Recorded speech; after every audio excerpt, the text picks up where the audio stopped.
बुलढाणा जिल्ह्यातल्या जवळपास 1.5 लाख शेतकऱ्यांना अजून मागच्या वर्षीची पीक विम्याची रक्कम यायची बाकी आहे। यासाठी आज आम्ही जिल्हा कृषी अधीक्षकांची भेट घेतली।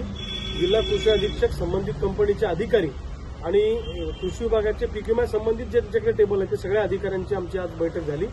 आम्ही सगळं जिल्ह्यातल्या शेतकऱ्यांचं शिष्टमंडळ घेऊन आलो होतो आणि 8 दिवसाच्या आत ताबडतोब या शेतकऱ्यांना पैसे द्या अशी मागणी आम्ही केलेली आहे। गेल्या वर्षीची रक्कम अजूनपर्यंत शेतकऱ्यांना मिळालेली नाही। वास्तविक पाहता महिनाभराच्या आत, पुढच्या महिन्याच्या आत ही रक्कम मिळायला पाहिजे। वर्ष उलटून गेलं तरी ती रक्कम मिळालेली नाही आणि म्हणून आम्ही जिल्हा कृषी अधीक्षकांना तंबी देऊन सांगितलं की पीक विमा कंपनीकडून पंचनाम्याचे फॉर्म घ्या। ते पंचनाम्याच्या फॉर्मवर कृषी सहाय्यकाची सही नाही, शेतकऱ्यांची सही नाही, ग्रामसेवकाची नाही, खोट्या सह्या करून त्या ठिकाणी पंचनामे झालेले आहेत। पंचनामे ताब्यात घेऊन दूध का दूध पाणी का पाणी करा आणि त्याच्यावरनं त्या कंपनीवर कडक कारवाई करा, गुन्हे दाखल करा, ही एक मागणी आम्ही केलेली आहे। त्याचबरोबर रिजेक्टेड शेतकऱ्यांना सुद्धा बुलढाणा जिल्ह्यातल्या जवळपास 1.5 लाख शेतकऱ्यांना अजून मागच्या वर्षीची पीक विम्याची रक्कम यायची बाकी आहे। यासाठी आज आम्ही जिल्हा कृषी अधीक्षकांची भेट घेतली।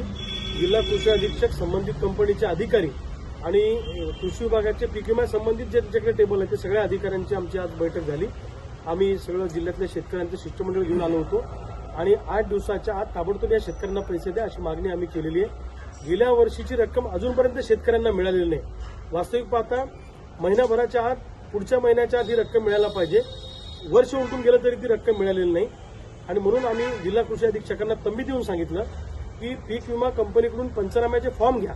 ते पंचनाम्याच्या फॉर्मवर कृषी सहाय्यकाची सही नाही, शेतकऱ्यांची सही नाही, ग्रामसेवकाची नाही, खोट्या सह्या करून त्या ठिकाणी पंचनामे झालेले आहेत। पंचनामे ताब्यात घेऊन दूध का दूध पाणी का पाणी करा आणि त्याच्यावरनं त्या कंपनीवर कडक कारवाई करा, गुन्हे दाखल करा, ही एक मागणी आम्ही केलेली आहे। त्याचबरोबर रिजेक्टेड शेतकऱ्यांना सुद्धा